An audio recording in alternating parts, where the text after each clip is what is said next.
Assalamualaikum warahmatullahi wabarakatuh. Kita ketemu lagi dalam pelajaran sosiologi kelas 10 dengan tema hubungan sosial.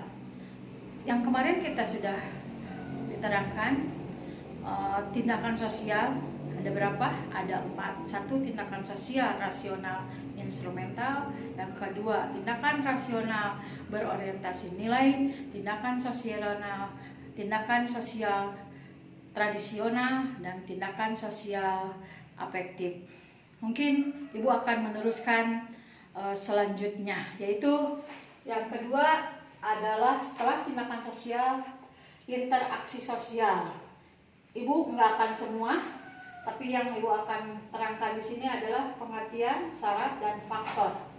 Mungkin hanya itu dulu, nanti Ibu teruskan untuk minggu depannya. Hubungan sosial, 1. Tindakan sosial, dan 2. Interaksi sosial.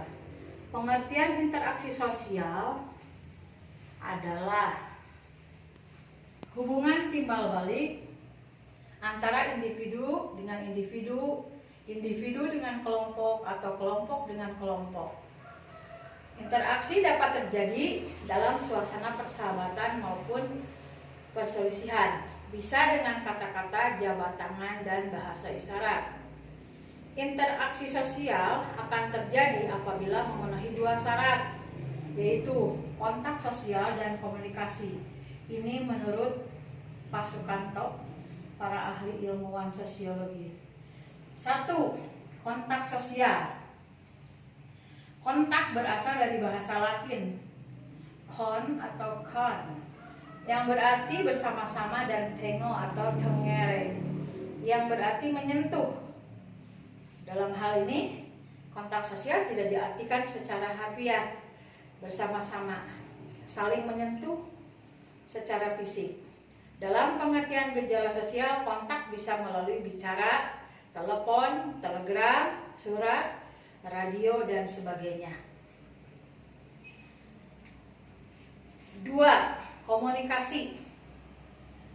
Kontak sosial juga ada yang sifatnya primer, yaitu langsung, dan ada juga yang sekunder. Sekunder itu berarti melalui alat, kalau primer berarti langsung. Yang kedua adalah komunikasi. Komunikasi ini juga menurut Everell M. Rogers adalah proses di mana suatu ide dialihkan dari sumbu kepada suatu penerima atau lebih dengan maksud untuk mengubah tingkah laku mereka. Misalnya, orang berjabat tangan, tapi tidak ada tindak lanjutnya. Nah, ini disebut adalah komunikasi. Kontak dan komunikasi ini dapat berakibat negatif maupun positif. Negatifnya apabila dari kontak itu terjadi konflik atau pertentangan, dan akan positif apabila kontak yang terjadi mengarah kepada kerjasama. Komunikasi dapat juga berdampak positif apabila masing-masing pihak dapat menafsirkan apa yang dimaksud, atau berdampak negatif apabila salah satu pihak tidak dapat menafsirkan maksud pihak lain. Sekarang adalah faktor dari interaksi sosial yang mendasari terbentuknya interaksi sosial. 1 adalah imitasi. Imitasi ini merupakan suatu tindakan atau cara belajar dengan mencontoh sikap, tingkah laku, atau perbuatan orang lain. Apabila yang ditiru perbuatan atau sikap yang baik, maka akan membawa kepada kebaikan. Tetapi sebaliknya, kalau yang ditirunya itu adalah sifat yang negatif, maka akan mempengaruhi secara negatif pula. Yang kedua adalah sugesti.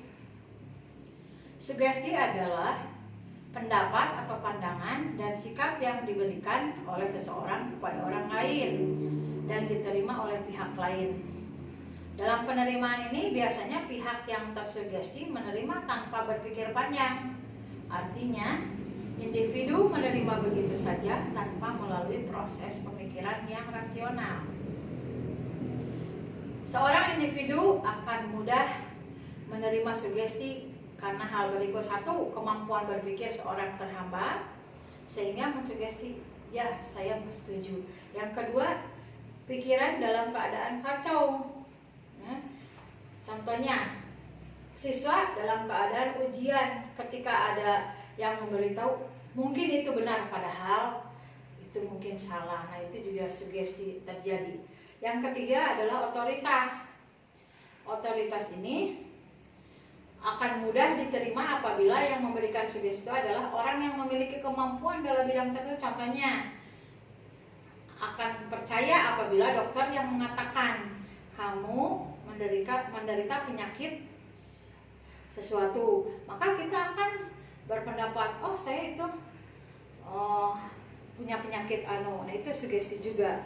Yang ketiga adalah mayoritas. Yang keempat, mayoritas. Nah, sugesti akan mudah diterima jika bersumber dari mayoritas yang berasal dari kelompok terbesar kepada kelompok yang lain yang lebih kecil atau minoritas.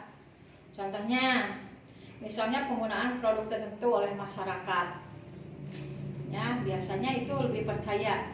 Ada reklamenya sehingga kita bisa percaya, oh itu baik menurut itu, padahal belum tentu. Nah, ini sugesti yang terakhir adalah mayoritas. Jadi kebanyakan orang membeli itu sehingga kita sugesti, oh berarti benar.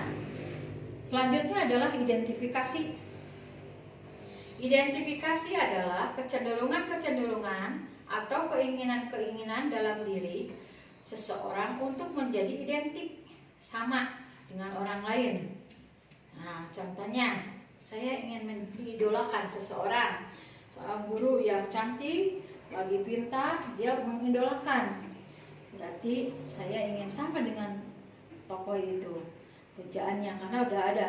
Saya ingin sama seperti itu. Kecenderungan ini berarti disebut identifikasi. Selanjutnya, simpati. Simpati merupakan suatu proses seseorang untuk tertarik pada pihak lain karena beberapa sebab seperti kemampuan, sikap, kepribadian, dan tingkah lakunya yang baik. Dalam proses simpati, perasaan seseorang memegang peranan yang penting, walaupun dorongan utamanya adalah keinginan untuk memahami pihak lain dan bekerja sama dengannya. Apa perbedaan simpati dan identifikasi? Mungkin ada yang tahu? Nah, perbedaan antara simpati dan identifikasi ini terletak pada dorongan utama. Dorongan apa? Dorongan utama itu, dorongan pada simpati adalah ingin mengerti dan ingin bekerja sama dengan orang lain.